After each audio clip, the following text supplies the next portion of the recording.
ofereceram uma cesta básica para uma amiga minha, e quando ganharam, nunca mais foram na casa dela, lesaram ela. Aí é uma coisa que deixa a gente chateado, sabe? Eu não gosto nem de comentar. Ou seja, um voto por uma cesta básica. Por uma cesta básica. Que acabou logo na sequência. É, acabou na sequência e ganhou a pessoa, nunca mais procurou ninguém lá.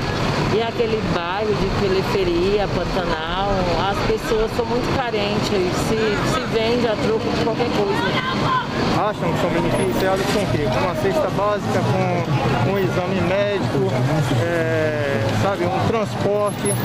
Então isso aí é uma minoria e na realidade o município, o estado e o país é quem fica na realidade prejudicado.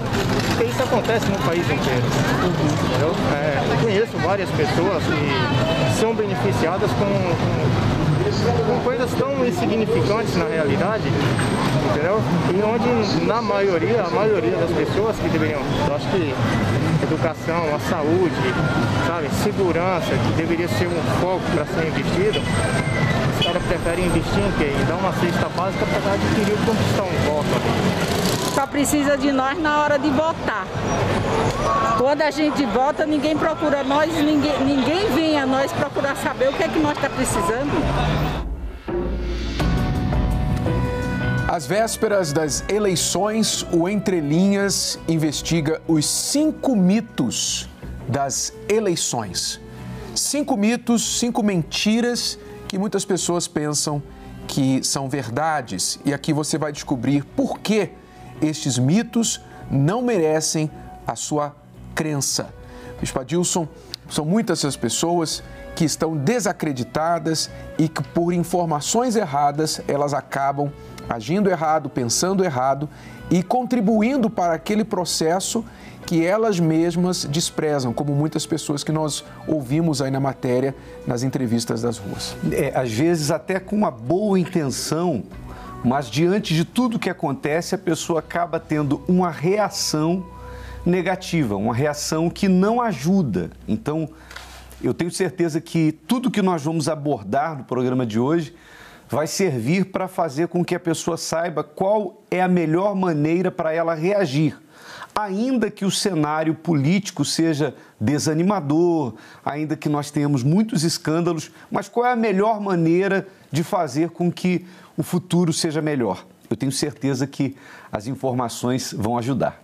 Nós vamos explorar estes 5 mitos das eleições e vamos já ao primeiro mito, que é: o meu voto ou um voto apenas não faz nenhuma diferença. Será? Acompanhe.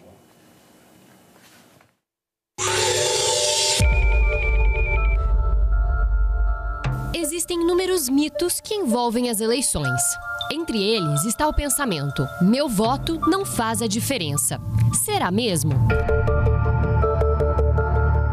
É importante entender que dentro de um processo eleitoral, cada voto é importante e decisivo, independente do número de eleitores que existe em cada cidade.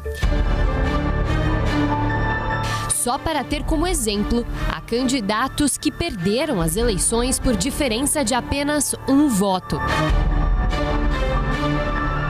Isso aconteceu, por exemplo, em 2016, com um candidato a vereador da cidade de Fazenda, Rio Grande, no Paraná. Na época, ele recebeu 853 votos, mas precisava de 854 para se eleger. Nessa situação, a falta de um único voto o deixou fora das eleições políticas da cidade. Assim como a ausência de um voto pode fazer um candidato perder, a inclusão de um voto pode levá-lo a ganhar. Foi o que aconteceu também em 2016, na cidade de Niterói, no Rio de Janeiro.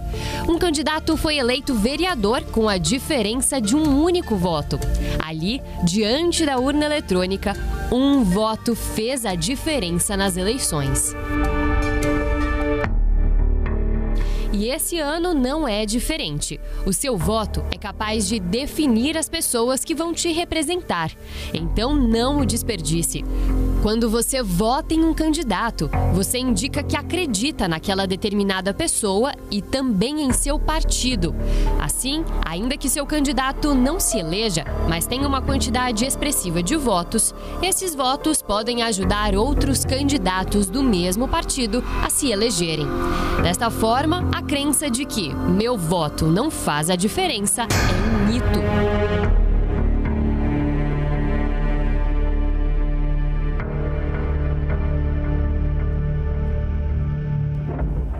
Então, os fatos provam que um voto, sim, pode fazer toda a diferença em uma eleição. E mesmo que a eleição não seja decidida por um voto, é importante você saber que cada voto que é lançado para um ou outro candidato, seja qual for, ele vai ter um peso, vai ter um valor, ele vai ter uma expressividade, porque ou ele vai ajudar o partido, ou ele vai mostrar para aquele candidato, olha, eu quase cheguei desta vez, da próxima vez eu vou tentar mais um pouco, eu não devo desistir.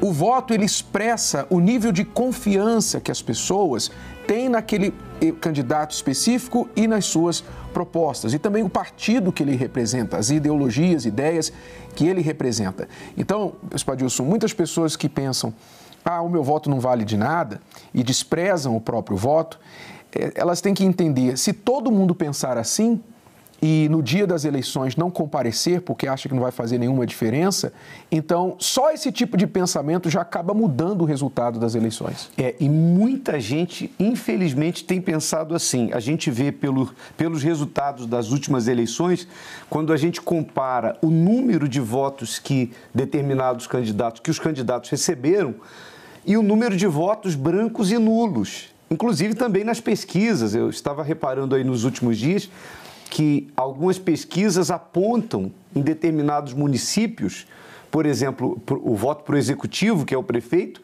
um número de brancos e nulos que se compara com um dos principais candidatos, ou é até um número maior, um percentual maior de brancos e nulos. Por quê? Uma pessoa pensa, o meu não faz a diferença, mas tem tantas outras milhares de pessoas que acabam pensando o mesmo, e aí a gente vê muitas pessoas se saindo deixando de lado esse direito.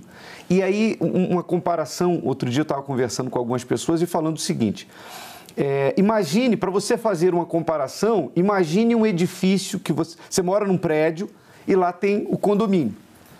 E aí marca-se uma reunião para uma votação de uma determinada norma lá para o condomínio. E você diz, não gosto, eu não vou. Depois chega uma informação para você dizendo assim, olha, não pode ter mais cachorro no prédio. E você tem 2. Aí você diz assim, não, mas eu quero manter os meus cachorros aqui. Não pode. A votação foi, a maioria votou que não pode. E aí você tem que tirar de casa. Por quê? Porque é uma nova lei do condomínio e você não votou. Então, é só você colocar isso na proporção de uma cidade, de um estado, de um país. Então, se a pessoa ela se exclui desse direito e desse dever de cidadão que ela tem, depois ela não tem também como cobrar ou reclamar. Se o voto não tivesse valor, não teria tanto político por aí querendo comprar votos das pessoas. Mas isso é um outro mito que a gente vai falar daqui a pouquinho. O próximo mito que nós vamos abordar é o seguinte. Há uma crença por aí que faz muitas pessoas acharem que o político está ali na Assembleia Legislativa, na Prefeitura, onde quer que for o seu cargo, para fazer-lhe favores. E daí nascem pensamentos errados, como este pensamento que existe muito em toda parte do país, mas especificamente no norte e no nordeste do país, este pensamento é mais acentuado. Qual é o pensamento? Vamos saber agora. Durante as campanhas eleitorais, os candidatos visitam famílias, falam sobre seus projetos, expõem suas ideias, seja na TV ou no rádio, e até fazem algumas ações nas ruas para alcançar o maior número de pessoas. Todas essas iniciativas são regulares e fazem parte do processo de campanha eleitoral. Mas na tentativa de se eleger a qualquer custo, há aqueles candidatos que apelam para ações ilícitas, como a compra de votos. Sua casinha aqui precisa de quê? Eu tô fazendo reforma, mas vai com uns tocos. E tá precisando de quê? Pra comprar cimento, comprar bloco? Telha? Eu vou ajeitar aqui. Agora, essa conversa é minha e sua. Tá certo, tá bom. Agora não esqueça de mim. Tá certo, tá certo. Eu vou embora que eu tenho muita gente pra visitar. A compra e a venda de votos são consideradas crimes e colocam em risco a própria democracia do país.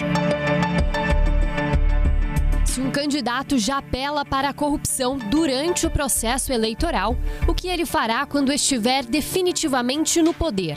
Será que ele vai realmente lutar em benefício do povo ou vai focar nos seus próprios objetivos? Sabe que muitas pessoas que passam por situações difíceis financeiramente ou moram em lugares de risco são procurados por políticos corruptos ou candidatos mal intencionados para poder oferecer aquilo que a pessoa está precisando. Então eu acredito que sim, tem muita gente que hoje em dia tem uma mentalidade pequena para vender seu voto, sem pensar no futuro.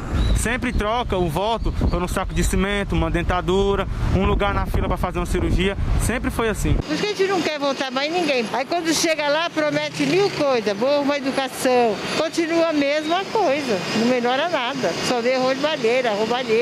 É que não vai nem preso, né? Há uma expressão comum no Nordeste do país que afirma: eu voto em quem me fez o último favor. Os eleitores que se vendem desta forma estão pensando em receber um agrado passageiro e não têm ideia do real valor do seu voto e da diferença que ele pode fazer dentro de uma cidade, um estado e um país. É possível perceber como a compra e a venda de votos acontecem de forma sorrateira. Enquanto a primeira senhora está trocando seu voto por R$100, a segunda não se deixa corromper por um candidato que promove a corrupção até para tentar se eleger. Seu sobrinho está aqui escrevendo o nome para ganhar R$100. Você não vem não escrever seu nome para ganhar R$100? Não, porque o meu nome está escrito no livro da vida, não é no livro dele. A minha vida está no altar. Eu não sou traidora de Cristo. Eu não sou os traidores da cruz de Cristo, não. Porque eu sou fiel a Deus no altar. Meu voto não é vendido nem pelo 1 milhão. Quando você vota em um candidato, você está escolhendo uma pessoa para te representar nas principais decisões de sua cidade, que inclusive vão afetar a sua vida. Por isso, não se venda por favores, nem por dinheiro algum. Escolha um candidato que saiba respeitar a democracia e tenha ideias, propostas e valores que estejam alinhados com os seus. Acredite, o futuro da sua cidade depende do seu voto. Se eu estou vendendo meu voto, eu sou tão corrupta quanto aquele que está comprando. Porque se eu trocar meu voto por algum favor, eu estarei contribuindo para a corrupção e colocarei um corrupto na Câmara dos Vereadores.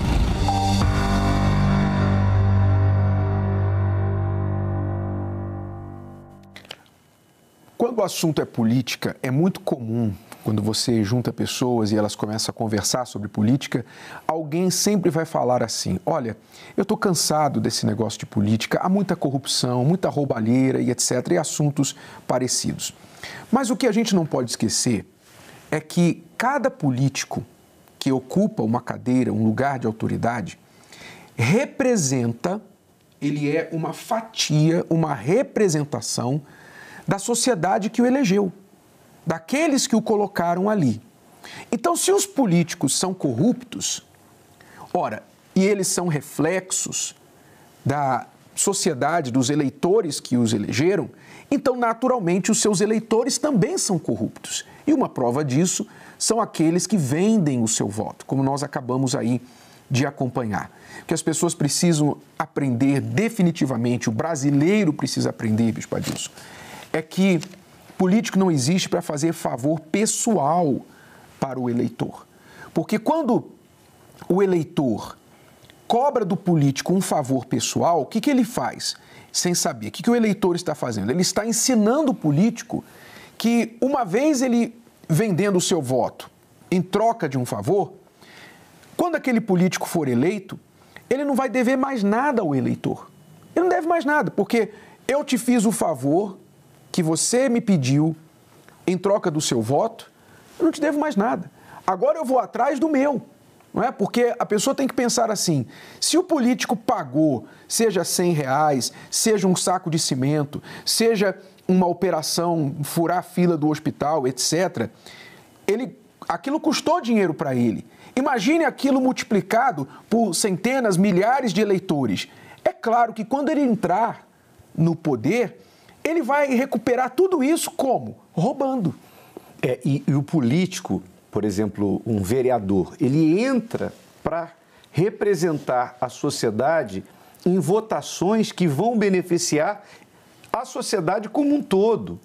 A partir do momento que você busca de um político um favor individual, seja antes da eleição, em troca de algum favor que recebe, ou mesmo votar esperando algum benefício depois, como, por exemplo, quem sabe ele me arruma um trabalho, consegue um emprego para o meu filho, mesmo que seja depois, também você está indo contra o verdadeiro propósito da política, porque ele vai propor e ele vai votar em projetos de lei para favorecer toda uma sociedade e não apenas uma pessoa. Então, a partir do momento que a pessoa espera que haja uma ajuda individual, ela está ajudando nessa engrenagem de politicagem que há anos impera no nosso país. É a lei da oferta e da procura, né? Enquanto houver o viciado, não vai faltar trabalho para o traficante. E na política, enquanto houver pessoas que pensam dessa forma, que buscam benefícios individuais, nós vamos ter esses políticos corruptos. Vamos colocar de novo o áudio aí do que aconteceu quando esta senhora ligou para uma parente convidando ela para vir escrever o nome no livro do político para ganhar R$100 pelo voto dela. Preste bastante atenção, aumenta aí o volume, é vergonhoso, mas é verdadeiro e a gente precisa divulgar isso. Vamos ouvir novamente. Seu sobrinho está aqui escrevendo o nome para ganhar R$100. Você não vem não escrever seu nome para ganhar R$100? Não, porque o meu nome está escrito no livro da vida, não é no livro dele. A minha vida está no altar. Eu não sou traidora de Cristo. Eu não sou os traidores da cruz de Cristo, não. Porque eu sou fiel a Deus no altar. Meu voto não é vendido nem pelo $1 milhão. Que bom que a gente tem pessoas assim, que entendem que o seu voto não está à venda. Parabéns a esta pessoa aí que resistiu, né, em ter o seu voto por R$100. Bom, o próximo mito é o seguinte. Muitas pessoas dizem assim, eu estou decepcionada com a política. Estou muito decepcionado com a política, então não quero me envolver mais. Eu vou votar em branco, não vou votar, vou anular meu voto, vou justificar meu voto. Então as pessoas, na decepção que elas têm com a política, elas tomam a seguinte atitude, se abster do processo político. Se abster de se informar, de ouvir, de votar, de acompanhar depois que o candidato foi eleito, de cobrar o seu candidato. Ela se abstém daquilo porque ela acha que é um meio muito sujo, muito corrupto, e então ela acha que não vale a pena se envolver. Então, se ela se acha tão correta, tão justa, tão intolerante com a corrupção, e ela se abstém do processo político, então o que é que vai sobrar lá dentro? Bom, isso vai beneficiar aqueles que fazem isso que nós acabamos de ver. Só os corruptos. Que vendem o voto, ou que compram, melhor dizendo, o voto. Eles vão ser beneficiados porque há outras pessoas que se dizem tão puras, tão corretas, que dizem, não quero ficar fora dessa sujeira. E para quem está querendo fazer sujeira, é excelente que os bons se excluam desse processo, porque aí só sobram eles. Exato. Então, mesmo que você esteja decepcionado, eu creio que todos nós já nos decepcionamos, não somente com política. Não é? Se você olhar, se você parar e pensar, você provavelmente, ou alguém que você conhece, muito próximo, já se decepcionou também com o médico, você talvez já se decepcionou com o patrão, Você que é patrão já se decepcionou com um funcionário, você contratou pensando, olha, esse aqui vai resolver. Depois te deu um processo, uma ação judicial, trabalhista. Você já se decepcionou até com pessoas da igreja, onde você menos esperava decepção, ali você também se decepcionou. Você se decepcionou com a empresa do celular, uma empresa que você fazia negócios, contratava os serviços, e você saiu dessa empresa. Você se decepcionou com familiares, gente da sua família, que você diz assim, poxa, eu nunca mais vou acreditar no fulano. Não é? Pois é, você se decepciona com muita gente. Nós nos decepcionamos com muita gente, até com nós mesmos. Mas a gente continua indo no médico, muda de médico, mas continua indo no médico. Não é? A gente continua fazendo negócios, trabalhando, a gente continua conversando com as pessoas, porque a gente sabe que não adianta desistir do processo, das instituições, da humanidade. A gente tem que aprender a separar aquelas pessoas que não merecem mais a nossa confiança, mas não desistir da bondade, da justiça, da honestidade, porque assim como existem os maus, existem os bons. E se você que se julga bom desistir do processo, então realmente você só vai piorar esse processo. Não é racional, não é inteligente você dizer, estou decepcionado com política, por isso eu vou sair. Não, é assim que você tem que se envolver mais, para você mudar a situação que está aí. Tem aqui a participação, o comentário do Edinaldo Tolentino da Silva. Ele diz assim, confirmando tudo que está sendo dito, ele diz assim, todos deveriam mesmo não votar para consertar.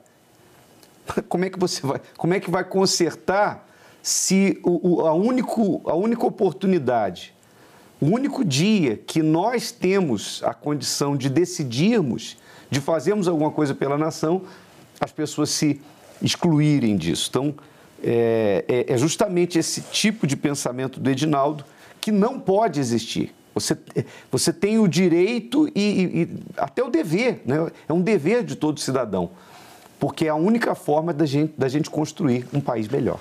Exato. Então, guarde isso com você. Agora, o próximo mito das eleições é um mito muito comum, até que já foi deixado nos comentários aqui, que está sendo transmitido. É este aqui.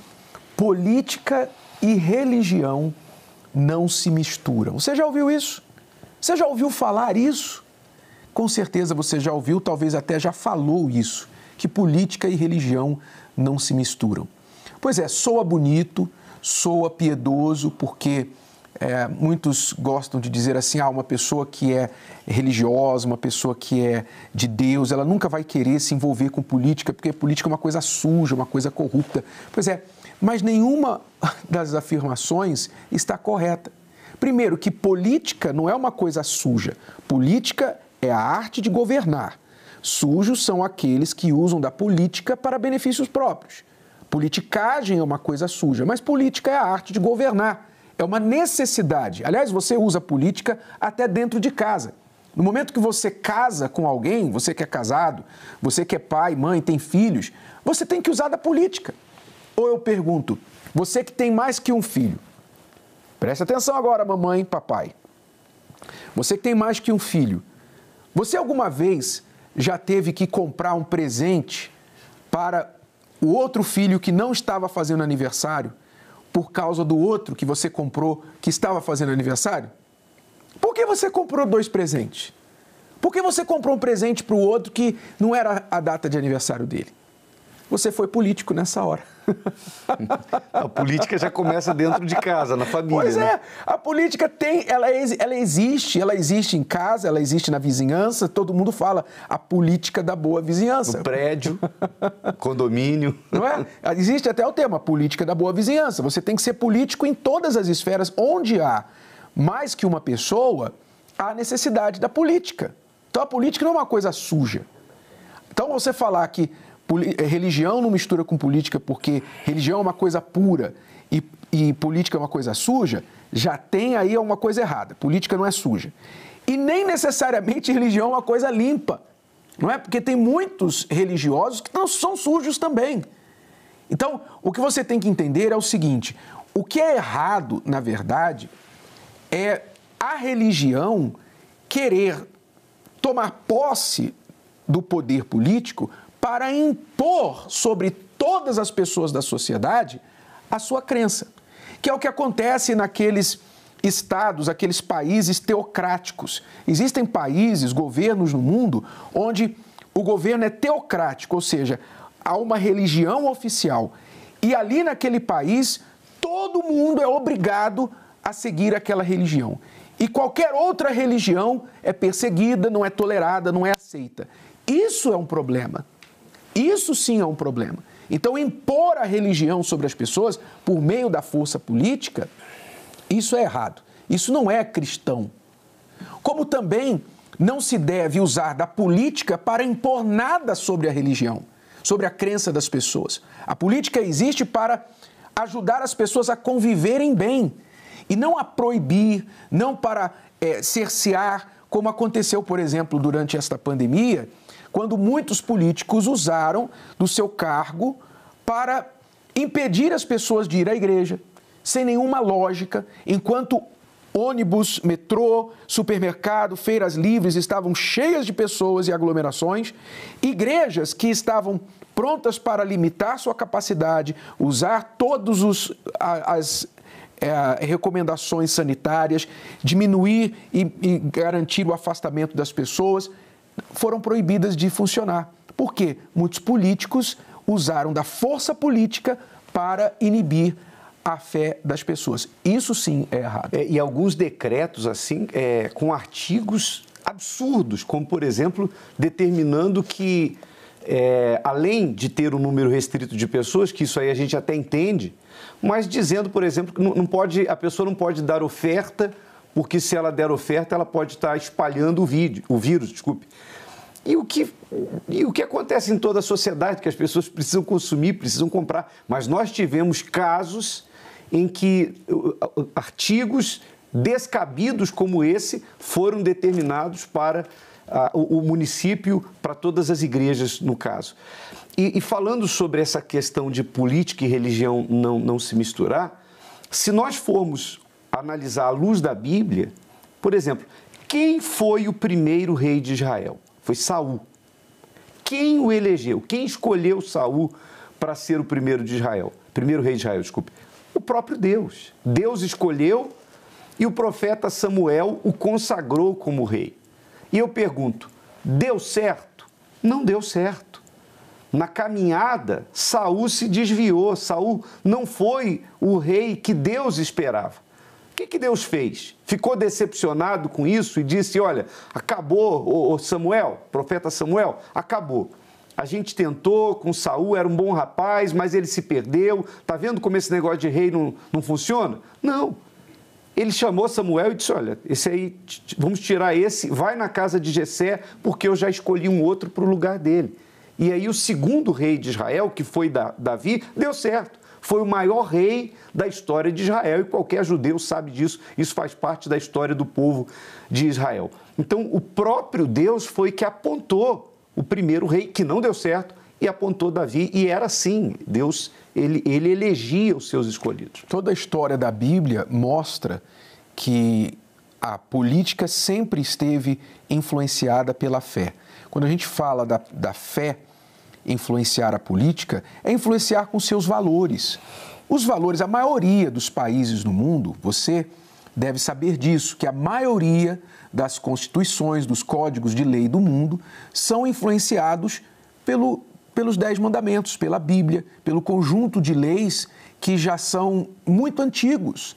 Os preceitos, valores e princípios judaico-cristãos, eles inspiram os códigos de leis da maioria dos países. Ou seja, tem um fundo religioso, tem um fundo espiritual. Então, quando a gente fala da religião, as pessoas religiosas não terem nenhum impedimento de ingressar na vida política ou de apoiar a qualquer pessoa baseado na sua crença, é porque ela tem a oferecer uma sociedade mais justa. Se seguir os seus princípios, vai ter uma sociedade mais justa, vai cuidar. O que a religião, supostamente, deve, a religião inspirada, vamos falar aqui do cristianismo, não vou falar das outras, mas O cristianismo, o que ele oferece para a sociedade? Ele oferece o respeito ao próximo, ele oferece a justiça, a honestidade, a verdade, os bons tratos, o respeito com as pessoas, uns com os outros. É isso que a fé de uma pessoa oferece. Então, isso faz bem ou mal para a política? Se há alguma coisa que a política precisa mais, são estes valores, e não menos deles. Então, vamos entender que quem promove esse tipo de mito, política e religião não se misturam, na verdade são aqueles que não querem dar espaço para aqueles que são da fé, aqueles que têm interesses escusos, que a presença de pessoas de princípio na política vai inibir esses princípios escusos daqueles que querem bagunçar a família, aqueles que querem bagunçar a sociedade com regras, com leis, com decisões que vão contra tudo aquilo que a fé judaico-cristã promove e acredita, ok? Então vamos de uma vez por todas despedir isso, porque isso não tem fundamento nenhum bíblico, absolutamente. E quem conhece a Bíblia, pelo menos um pouco, sabe disso. Vamos ao último mito agora, o quinto mito, que é o seguinte: Deus não precisa de política para fazer a sua obra. Eu acho que o que a gente falou sobre o próprio Deus escolher o rei Davi já mostra tudo, né? Porque ele mesmo indicava. Por exemplo, por que Davi foi um rei bem-sucedido ao passo que o seu antecessor, Saul, se corrompeu, se desviou? Uma das primeiras atitudes do rei Davi, quando ele assumiu o trono de Israel, foi trazer a sede espiritual para Jerusalém. Porque anteriormente não era assim. Quem queria fazer alguma coisa relacionada à fé ia a um lugar chamado Siló, onde ficavam os sacerdotes. E o rei ficava em outro lugar. Então, quando Davi assume o trono, ele diz assim: olha, vamos trazer a arca do Senhor para Jerusalém, porque nos dias de Saul não nos valemos dela. Ou seja, a gente ficou aqui lutando na força do braço, apenas tomando decisões políticas, e a arca de Deus ficou em outro lugar. Não, vamos trazer para cá. Então ele juntou, ele reconhecia que para que ele tomasse decisões acertadas, para que ele fosse um rei bem-sucedido, ele precisava da orientação de Deus. Sabe a decisão. Não é por acaso que ele foi o maior rei da história de Israel. Jesus contou com um político para fazer parte ativa da sua ressurreição. Você deve conhecer a história, ou pelo menos ter ouvido falar da história do senador José de Arimateia.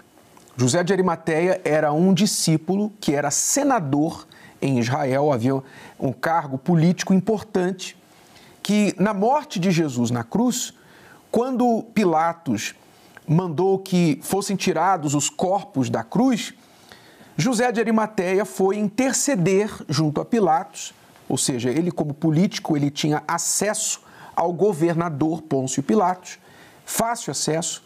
Então, usando o seu acesso político, a sua autoridade política, ele foi a Pôncio Pilatos, pediu que lhe permitisse tirar o corpo de Jesus da cruz. Por que ele pediu isso? Para guardar o seu corpo, para sepultar, dar um sepultamento digno. Porque quem morria na cruz, que era considerado maldito, normalmente não era dado a ele um enterro, não era dado a ele um enterro digno. O seu corpo era lançado aos cães, era lançado em covas comuns. Então o corpo de Jesus ia ser lançado dessa forma. Mas porque José de Arimateia intercedeu e então protegeu, guardou o corpo de Jesus e o sepultou na sua tumba, ali Jesus, o seu corpo foi guardado por 3 dias, aguardando a sua ressurreição. Isso tem um símbolo muito forte na palavra de Deus, no sentido espiritual. Porque nós sabemos que a igreja representa o corpo de Cristo. A igreja representa o corpo de Cristo. E aqueles que agem na esfera política com a visão da fé, eles também servem de protetores do corpo de Cristo, ou seja, do direito da igreja agir na sociedade, cumprir o seu papel, que é a evangelização. Se nós não tivéssemos muitos políticos que são da fé, que agem para proteger o corpo de Cristo, que é a igreja hoje, muitas de nossas igrejas ainda estariam fechadas, porque não poderiam funcionar devido a esta pandemia. Não, se acontece o que acontece, ou aconteceu o que aconteceu, imagine se nós não tivéssemos ninguém. E se a gente voltar um pouquinho mais na Bíblia, eu estava aqui ouvindo e me recordando, por exemplo, quem foi o primeiro legislador da história? Foi Moisés. Foi o primeiro que trouxe as leis para formar uma nação. O povo de Israel, quando saiu do Egito em direção à Terra Prometida, era um amontoado de gente, mas não era uma nação, porque não haviam leis. Não há como haver ordem, não há como haver progresso, se não houver leis. Então, ele foi o primeiro legislador e, mais uma vez, quem foi que inspirou Moisés para que ele trouxesse leis justas, senão o próprio Deus? Compartilhe esses 5 mitos.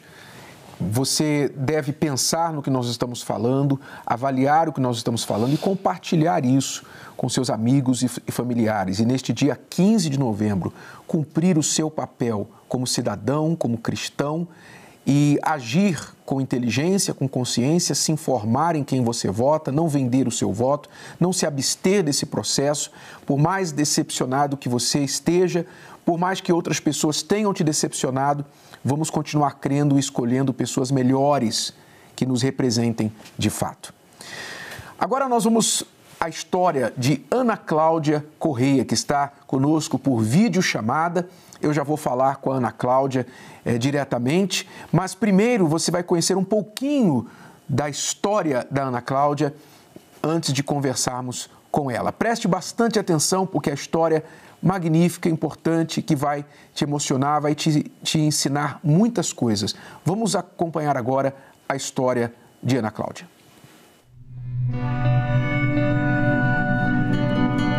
Eu sou Ana Cláudia Cardoso Bonil Correia, tenho 44 anos, nasci numa família maravilhosa, fui criada com muito amor, muito carinho, dentro de princípios religiosos católicos, mas com pais simpatizantes da doutrina espírita, Então não tinha muito uma religião, mas eu sempre buscava estar no meio de pessoas, aprendendo alguma coisa, fazer parte de grupo de jovens. Sempre fui uma pessoa muito comunicativa, com sonhos altos, queria me formar, construir uma família, sempre pensando em dar um orgulho para minha família, retribuir para eles tudo que eles me deram. Foi quando eu entrei na faculdade, que eu fiz a faculdade de marketing.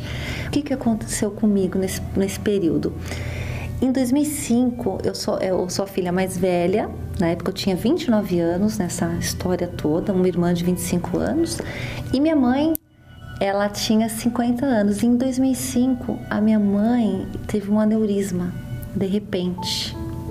E foi muito difícil, porque assim, eu estava começando a construir minha vida, um namoro, um sonho, um casamento, poder retribuir tudo para eles, o que eles fizeram por mim. A minha irmã construindo a vida dela também, na área da aviação também, ela tinha 25 anos. Então, praticamente, meu pai estava no momento de vida, puxa, minhas filhas agora, a nossa parte, a gente já fez com elas, E, de repente, a minha mãe teve um aneurisma. Então, assim, é muito difícil, porque o papel da mulher numa família é algo tão precioso. Eu falo que, assim, nenhum ser humano, quem perde uma mãe vai entender o que eu estou falando. É muito difícil você perder a mãe. E eu tinha uma fé, mas uma fé normal. Eu conheci a igreja católica, e já fui um monte de lugar. Ninguém nunca me apresentou um Jesus vivo para mim, fora da cruz. Ninguém me apresentou. Só que daí foi um outro fato na minha vida. Em 2013, em junho, a minha irmã ficou muito doente. E ela foi internada. E foi aí que começou, na realidade, toda a minha trajetória, tudo que eu aprendi na Igreja Universal, o meu primeiro contato com a Igreja Universal, que eu falo que foi a porta aberta para minha vida, essa obra. Quando a minha irmã estava nesse hospital, no segundo dia que ela estava muito ruim, uma pessoa do prédio dela foi prestar solidariedade à minha família. E eu olhei para essa pessoa, parecia que eu conhecia ela há anos. Nunca ouvi essa pessoa, eu não conhecia nada da Igreja Universal, nunca recebi um convite, eu nunca tive alguém que me convidou. Mas assim, muitas vezes eu via os clipezinhos na televisão da Terapia do Amor, eu achava tudo tão bonito, mas eu não entendia nada. Passava o canal e falava, nossa, que lindo os casais, mas não entendia nada. Mas falava, nossa, Igreja Universal, será que é longe? Como será que é? E deixava para trás. E eu perguntei, foi o próprio Senhor Jesus, ali. Ele estava levantando a mão para mim, aquele domingo, através dessa moça, Denise. Eu falei, você é da Igreja Universal? Ela paralisou. Ela falou, só há 10 anos. E eu parei e olhei para ela e eu suspirei. E aí foi muito forte, porque a visita terminava 9h30 da noite, né? Então era umas 15:10, ela, Ana, a gente tem que ir embora. Eu segurei nela, praticamente. E falei, me leva na Igreja Universal agora, por favor. Ela, não, Ana, não pode, a igreja é fechada, as reuniões têm horário. Eu falei, não, me leva lá agora. Ela falou, tá bom, vamos. Eu falei, não, alguém vai abrir pra mim. Ela, não, vamos. Eu falei, não. Eu falei, alguém vai abrir pra mim. Nem que a gente entre, o porteiro, eles vão abrir a igreja pra mim. Nisso eu entrei com o carro, estacionei, era uma sexta-feira, tava meio chovendo assim, umas garoazinhas. Tudo apagado. E a minha cidade é linda, a catedral. A cidade de Guarulhos, a catedral é maravilhosa. Mas eu olhei assim, tudo apagado. Estacionei o carro, aí fui subindo.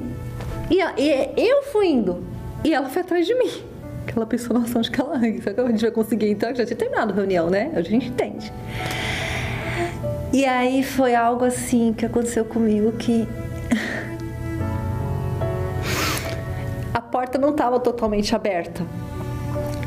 Tem os portões e eu entrei, eu puxei. Aí eu olhei a igreja toda apagada. Guarulhos tem uns 3.000 lugares, 2.500 lugares. Só que o altar estava me esperando. Eu fui direto para o altar. Eu não olhei para ninguém, nem para ela. E aí eu vi, Jesus Cristo é o Senhor. E aí eu segurei no altar e olhei. Ali eu sabia que era a minha vida e meu lugar. E é tão engraçada essa experiência que até hoje, quando eu vou no altar, eu me coloco ali igual aquele dia, nos braços de Jesus, porque é ali que ele tá. E ali eu segurei nele, sem ver, e ele tava ali. Eu fui abraçada ali, e aquela dor, tudo aquilo que estava talvez acontecendo na minha família, aquele peso, eu levantei sozinha. Quando eu levantei, ela estava do meu lado e 2 jovenzinhos que estavam, acho que, terminando de limpar a igreja. Eu não sei se eles estavam indo embora. Uma mocinha que eu nunca vou esquecer. Aí ela veio com um olhinho e falou assim, passa na sua irmã e volta. Sua irmã não vai morrer. Vai dar tudo certo para sua família. Bom, vamos saber como essa história continuou, falando com a Ana Cláudia aqui diretamente por videochamada. Ana Cláudia, bem-vinda ao programa. Quer dizer que esta jovem na igreja te deu um óleo, um vidrinho de óleo e disse, a sua irmã não vai morrer. Foi, bispo. E foi tão lindo, assim, a gente viu o texto, primeiramente, né, muito prazer, tá tendo essa oportunidade de falar com o senhor, com o bispo Adilson, né, conhecendo aí, levar esse testemunho tão puro, né, pro mundo, assim, foi uma experiência tão incrível. Eu só tenho a agradecer, porque desde esse dia, foi dia 30 de junho de 2013, o amor mais profundo, desde o Senhor Jesus, com todo mundo dessa obra, eu recebo até hoje. Uhum. Então, assim, falo que foi um abraço, um amor tão profundo, e foi essa jovem. E aí, o que aconteceu? Quando ela me deu esse óleo, aí eu olhei e já vi a igreja assim, eu falei, nossa, que isso, que mundo, eu tô aqui. Já parecia assim, é algo tão incrível, bispo. O senhor ensina muito isso pra gente, a gente aprende. Nós já nasce do Criador, nosso Senhor Jesus. Ali era a minha conexão com Ele, sem ter o Espírito dele. Eu já estava com... Aí eu falei, nossa! E eu peguei aquela palavra. Aí a moça que me levou saiu comigo e ela me deu uma palavra que eu nunca vou esquecer. Ela falou, Ana, olha pro céu. Aí eu olhei, ela falou, tá tendo festa no céu. Aí eu olhei pra igreja e falei assim, essa é minha casa, eu nunca mais eu vou sair daqui, até eu morrer. Eu não entendia nada de fé. Ninguém tinha pregado pra mim, nada. E você foi dali pro hospital para ungir a sua irmã com aquele óleo? Como é que foi? Não, eu peguei o óleo e fui pra minha casa, mas eu já era a pessoa mais feliz do mundo. Porque eu sabia que já tudo que estava acontecendo no hospital, minha irmã já ia ficar bem, eu não sabia quando. Eu já tinha recebido ali. Foi muito forte, não teve palavra, não teve nada. Eu já tinha encontrado ele. Não teve nem reunião, não estava acontecendo reunião. Nada, era quase 10h30 da noite, nada. Você foi direto para o altar? Fui direto. Eu cheguei, assim, Bispo, é tão forte. Hoje a gente vê a novela e eu me sinto igual a dela chegando na casa de Simão. Foi daquele... na realidade, eu já estava procurando ele desde quando eu nasci, porque antes da igreja eu conheci Jesus com 38 anos. Então, eu já tinha essa sede dele, só que eu procurava em lugares errados. Mas eu já queria ele. Então, foi um encontro de pai e filha, isso sem entender o Espírito Santo, nada. E isso foi curioso que o ponto de encontro seu com o Senhor Jesus foi o altar. O altar. Que é exatamente o que o altar representa, Bispo Adilson. O altar, ele representa o ponto de encontro entre as pessoas e Deus. Deus deixou o altar como um lugar para todos aqueles que buscam a Ele recorrerem ali a este lugar, para que elas expressem suas necessidades, expressem sua fé e também recebam dele o que ele tem para dar. O altar, ele fala, né? O altar é o ponto de encontro entre Deus e o ser humano. Até quando a igreja está fechada, ou seja, não está havendo culto. Ouvindo o testemunho dela, eu me lembrei de Ana, porque Ana foi assim, ela entrou no templo e ela teve uma experiência com Deus ali, a sós, falando com ele, e quando Ana saiu, ainda que o problema dela não estivesse visivelmente resolvido, mas ela já saiu com essa alegria, com essa certeza, e foi o que aconteceu com ela. O altar falou, e quando ela saiu, ela já saiu dali diferente. Quer dizer, há uma espiritualidade muito, muito grande no altar.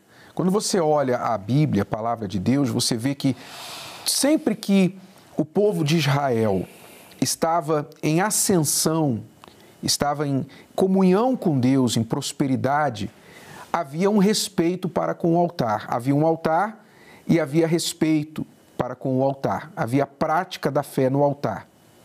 Como também todas as vezes que o povo estava caído, longe de Deus, haviam altares estranhos, altares para outros deuses. Tanto é que muitos dos reformadores de Israel, muitos dos profetas, Elias, Ezequias e tantos outros que vieram para reformar, para restaurar a fé de Israel, o que eles tiveram de fazer primeiro? Eles tiveram de derrubar os altares dos deuses falsos, tirar aquela crença falsa e restaurar o altar do Senhor.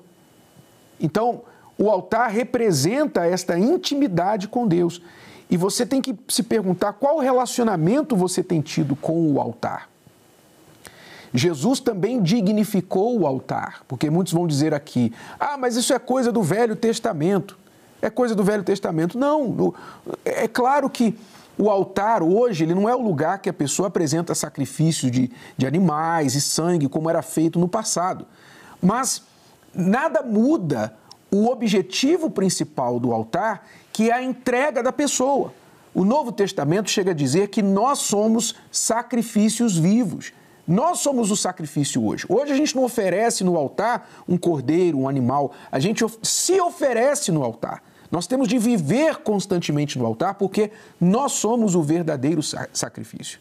E foi Jesus quem disse que o altar santifica a oferta. O templo santifica o ouro e o altar santifica a oferta. Foi Jesus quem falou isso. Então, o altar, ele não perdeu o seu uso. E ainda que, infelizmente, hoje em dia, em muitas igrejas, lamentavelmente, o altar virou palco, né? O altar de muitas igrejas virou um palco, com luzes e tudo mais, né? Mas nós aprendemos na palavra de Deus a reverenciar, respeitar o Deus que é representado pela santidade do altar. A representatividade do altar não mudou.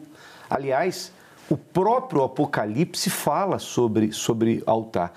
A Bíblia fala o Apocalipse fala sobre aqueles que sacrificaram-se pelo Evangelho e que estão debaixo do altar.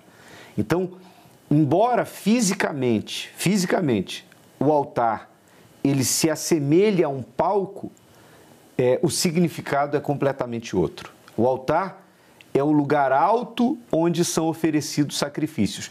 Agora, no presente, nesse caso, que sacrifício? O sacrifício das nossas vontades, o sacrifício da nossa vida.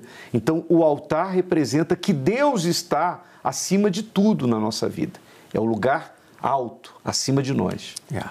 Agora, Ana Cláudia, eu não preciso nem perguntar que a sua irmã com certeza foi curada. Você orou por ela, ungiu? Muito forte, sim. Na realidade, o senhor perguntou. Aí, o que aconteceu? Eu cheguei em casa... Aí eu já acordei meu marido levou um susto. Ana, é quase meia-noite. Eu falei, Everton, você não sabe onde eu fui. Ele, onde? Na Igreja Universal. Aí ele deu risada. Ana, Igreja Universal agora? E eu já falei, é lá a minha vida. Eu não sei o que vai acontecer. Tudo a gente vai ter lá. Você não sabe o que aconteceu comigo. E aí foi o processo. Por quê? Ali, bispo, eu não entendia nada, mas a minha entrega foi tão forte que isso que me deu força para minha capinhada de 7 anos a perseverar em tudo e me reconstruir. Porque eu já tive a experiência aqui com o milagre. E aí a minha irmã, quando eu cheguei, fui passando o olhinho nela, aí voltei na igreja no domingo, aí que eu ouvi a reunião, mas eu já sabia. Eu já fui indo. Segunda, quarta. Quando eu cheguei no hospital na sexta, eu olhei assim, ela já estava praticamente conversando e recuperada. Aí ali, eu fiz uma promessa do Senhor Jesus. Falei, eu vou te servir até o final da minha vida. Eu não sei nada, mas é o Senhor que vai me ensinar, porque eu já tive uma experiência com o Senhor. Eu nunca vou sair da sua presença e eu vou te servir e vou viver para ajudar na propagação do Evangelho e eu vou te seguir por toda a minha vida. Quer dizer, você teve uma experiência com Deus, um milagre, você teve ali um encontro com Deus na sua primeira visita à igreja, mas aquilo não era o suficiente, você precisava do Espírito Santo. Eu queria que você falasse, muitas pessoas têm ouvido, que têm acompanhado as nossas programações, os nossos cultos, elas ouvem falar do Espírito Santo. Você já recebeu o Espírito Santo na sua vida? Já recebi. Eu queria que você falasse como foi que você agiu para receber o Espírito Santo, por favor. Sim. Na realidade, Bis, o que aconteceu? Aí nesse período eu permaneci porque eu comecei a dar os primeiros passos na fé. Porque eu vim de uma família, né, de católicos, pais simpatizantes espíritas. Então eu tinha que, na realidade, até o senhor fala muito isso, né? A gente aprendendo essa libertação de vida, né? Que a gente tem que passar. Então, acho que todo ser humano, ele passa por esse processo quando ele encontra Jesus. Ele tem que buscar isso como uma caça ao tesouro todos os dias, né? Para você poder... Então, o que aconteceu comigo? Era um caminho que foi me apresentado como se ele tivesse falado, filha, você vai passar até chegar lá que eu vou entrar em você. Você não está sozinha. Segue tudo que foi apresentado para você. Então, desde o início, eu sempre fui uma pessoa muito obediente na igreja. Então, assim, eu já tive esse amor desde o começo. Então, eu nunca tive nenhum tipo de malícia, de nada. Eu sempre olhei o altar, né? Sempre tive essa experiência. Mas eu tinha, na realidade, que deixar de ser a Ana do passado. Porque eu fui pra igreja com 38 anos. Então, tive uma história, já era casada, né?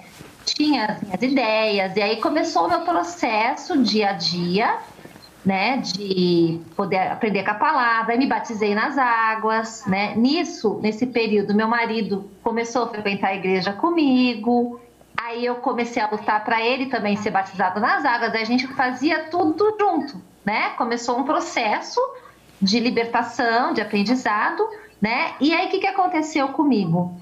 Depois de um período a gente mudou, Deus honrou a gente foi para Belo Horizonte. E ficamos lá por 3 anos. E ali foi muito legal porque eu já estava, na realidade, aprendendo, né, de como ser uma mulher virtuosa. Eu fiz parte de vários projetos de mulheres da igreja. Isso me ajudou muito, terapia do amor. Então, assim, eu faço até um agradecimento por tudo que esses projetos fizeram para mim. Eu não fiquei muito, bispo, só em reunião. Eu não tinha condições de só ficar na atividade da fé. Eu tive como se fosse uma aluna galgar uma faculdade, aprender com as palestras, com o senhor, com a dona Cris todos os dias, com o exemplo da dona Esther. Então eu comecei a praticar tudo isso. Grande ponto de partida nesse desenvolvimento foi a leitura do livro Mulher Virtuosa, que eu comecei a entender dentro da palavra de Deus o perfil das mulheres da Bíblia e comecei a olhá-las em mim, que eu poderia ser cada uma delas. Né? E aí eu comecei o quê? Estruturar minha vida em cima de Provérbios 31. Porque era o caminho que eu tinha, né? Não tinha essa base no passado. Eu tinha que buscar. Só um parêntese aí, Ana Cláudia, desculpe interromper. Esse livro, A Mulher Vê, eu sou suspeito a falar, mas foi o primeiro livro que a Cristiane escreveu e eu tive o privilégio de ser o primeiro a ler, porque eu editei o livro para ela. Ela pediu, eu li o livro e tal. Então, eu fui o primeiro a ler. E quando eu me propus a ajudá-la na edição do livro, internamente, eu não falei isso para ninguém, mas internamente eu pensei assim, livro de mulher para mulher. Já pensei assim, vai ser uma chatice, vai ser um tédio ler esse livro, né? Porque é um assunto que não me compete, não me interessa e tal. Mas aquele livro me abençoou. Como você falou, o livro ele trata das mulheres da Bíblia, né? Ele fala de várias mulheres na Bíblia e vai nos ensinando através da história, da experiência, da vida daquelas mulheres. E eu comecei a entender a mulher de uma forma que eu nunca tinha entendido antes. Não só a minha esposa, mas todas as mulheres. Porque eu costumo dizer que é o livro para a mulher que todo homem tem que ler. O livro chama-se A Mulher Vê, está aí o livro da Cristiane, que quem ler este livro, tanto as mulheres e os homens, vão ter uma outra cabeça, um outro entendimento para entender a esposa, entender a filha, para entender a mãe, a irmã. E quem trabalha com mulheres vai entender a cabeça delas. Esse livro vai ajudar, foi inspirado. Esse livro, a Cristiane fala de um período difícil que nós passamos na nossa vida, por volta de 2007, 2008. E esse livro foi escrito num período difícil da vida da Cristiane. E ela colocou ali essa experiência, enfim, eu não quero aqui me estender muito, mas fica aí a recomendação. Esse livro, então, te ajudou bastante, os projetos, e você foi tirando proveito, você foi se aproveitando como uma estudante numa faculdade. É isso aí, isso que a igreja que eu falo, essa estrutura da Igreja Universal. E aí o que aconteceu? Nesse processo, meu marido, que está aqui do meu lado, né, que colheu os frutos da mulher virtuosa, ele acompanhou tudo isso comigo. Aí quando nós fomos para Belo Horizonte, eu lá, como nesse livro eu aprendi, que eu estava com os valores um pouquinho inversos, então eu tinha que me dedicar a aprender a ser uma mulher sábia. E aí me corrigir e buscar ter o Espírito Santo. Quando eu cheguei em BH, eu fui muito bem acolhida, né? Na realidade, eu tinha iniciado um projeto aqui, lá do Godlywood, aí lá eu participei de outros projetos, consegui entrar no grupo em andamento, até a dona Rosana, a esposa do Bispo Adilson, foi uma querida, né? Esse processo todo lá em BH. E aí, o que aconteceu? Aí, agora, eu já tinha entendido, o próprio Deus estava trabalhando em mim. Aí, foi quando eu comecei a perceber que o Senhor Jesus, é isso que a gente aprendeu muito no programa e a gente aprende, ele quer a gente 100%, eu já era dele, mas eu tinha algumas coisinhas que eu tinha que deixar para trás, né? É aquilo que eu falo, ele é o primeiro, eu sou a segunda e depois meu casamento. E eu tinha algumas coisas para ainda resolver com meu marido, e foi quando eu fazia muitas coisas com ele na igreja. Dessa vez eu vou fazer, foi até uma fogueira santa de Israel, eu quero fazer o meu sacrifício, a minha vida, ter esse encontro com Deus e ele viver para mim dentro da minha vida, porque eu já vou servir ele até o final da minha vida, mas eu queria ele dentro de mim. E eu precisava deixar algumas coisas, e foi quando eu aprendi tudo isso. E aí, num processo de uma fogueira santa de Abraão, né? Então, assim, aprendi muito com a história de Abraão, largar parentela, largar trabalho, no meu caso, né? Me dedicar um pouquinho a me reconstruir, largar um pouco essa dependência de fé, às vezes, do meu marido junto comigo. Eu falei, não, é tudo por tudo. Eu vou correr atrás, eu vou me sacrificar, o que Deus me pediu eu vou fazer, porque Ele é minha vida, Ele é tudo para mim, Ele é o ar que eu respiro, é isso que eu quero. E aí eu participei de uma fogueira santa, sozinha, fiz com meu marido e quis fazer a minha. Me sacrifiquei, fui vender coisa, e aí eu vou falar pro Senhor, olha, ai que dia, ai que dia.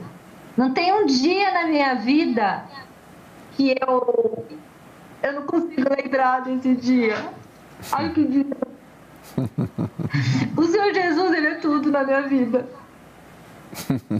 O Espírito Santo, eu acordo inspirando Ele. É 24 horas do meu dia para viver para Ele até o fim da minha vida. Mas isso aí não é só emoção, não, né? Isso aí não é só... Não. Lágrimas de emoção. Não, esse encontro de fato teve impacto na sua vida, tem impacto ainda até hoje na sua vida. Tudo, porque parece que um rádio se estacionou e abriu. Então, quer dizer, dor, assim, situações assim, difíceis, que às vezes eu tinha que resolver, acabou, assim, continuou, mas eu já não era. Então, a vida, ela acabou sendo uma sintonia. Ok. Aí eu entendi que a minha vida é servir Ele até o final da minha vida. Então, assim, é ter a certeza da salvação. A salvação é o nosso bem maior. Todos os dias a gente tem que cultivar a nossa salvação.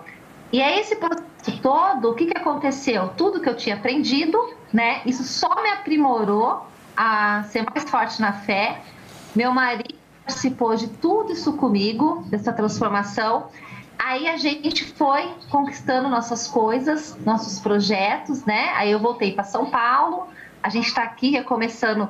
Eu, na realidade, era autônoma, estou querendo já montar uma empresa, já estou com vários projetos. Meu marido veio para cá com uma oportunidade de trabalho. Então, assim, o que faltava para sintonizar, o Espírito Santo nos deu. Então, ele sempre esteve do meu lado, mas eu tive que perseverar e lutar muito para essa conquista. E eu soube aproveitar tudo que a igreja proporciona para a gente com tanto amor. Quer dizer, a sua história mostra que você está há 7 anos na fé e a sua vida vem então progredindo, avançando ao longo deste tempo. Mas por quê? Sim. Porque você foi, desde o início, você já colocou a sua vida no altar. Você tem vivido no altar, tem procurado ouvir a palavra e colocar em prática e se entregado a Deus. Então, a vida da fé é assim. A Bíblia fala que nós vivemos de fé em fé, ou seja, nós só vamos parar de lutar, de sacrificar, de se entregar quando nós chegarmos no céu, porque aí nós já vencemos, aí nós vamos desfrutar de tudo que nós plantamos aqui. Mas a vida aqui é luta.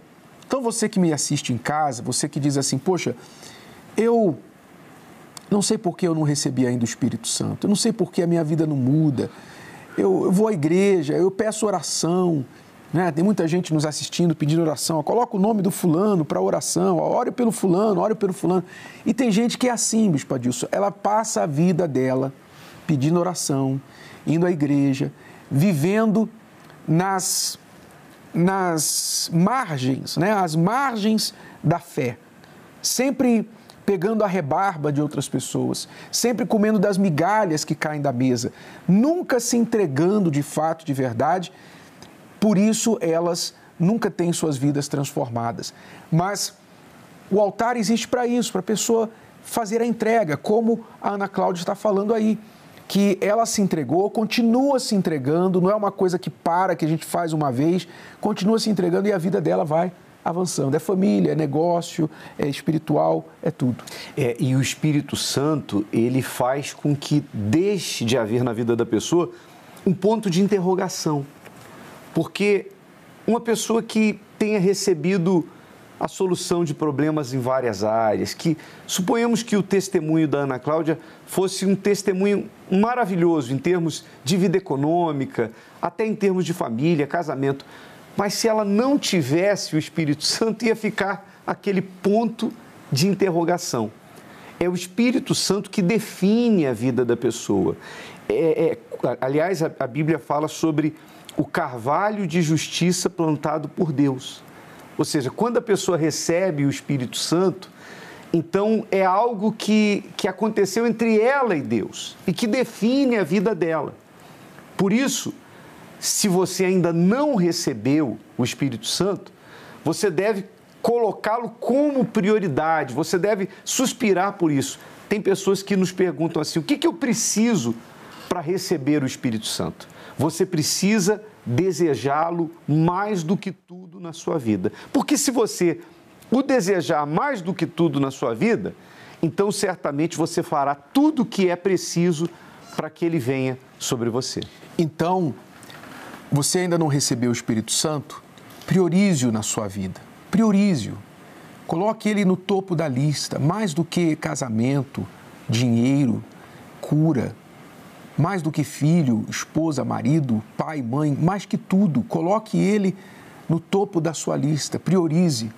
Pergunte a Deus com toda sinceridade, o que me falta, Senhor? O que tem me faltado para receber o Teu Espírito Santo? O que eu ainda não entreguei?